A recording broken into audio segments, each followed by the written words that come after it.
Welcome back to another tutorial for the StarMaker application. In this video, I'm going to show you how you can change your profile picture by adding your own. So let's get started right away. First of all, open up the StarMaker application on your device, and once you are logged in, you will end up within the home page. You can start singing the various different songs right away. Now, if you wish to change your profile picture, tap on the Me icon at the bottom right corner, and from the Me page, tap on the gear icon at the top right.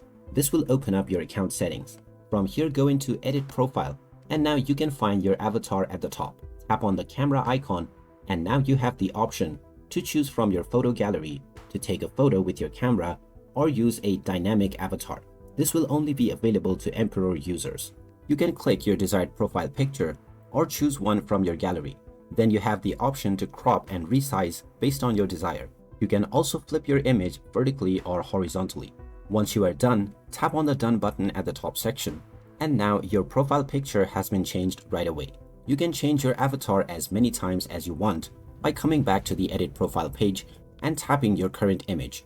From this page, you can also change your nickname if you wish to do so. And there you have it. That is how easy it is to change your profile picture or avatar on the StarMaker application. If you find this video helpful, make sure to hit that like button and subscribe for more helpful tips and tutorials. Thanks for watching, and I will see you again in the next one.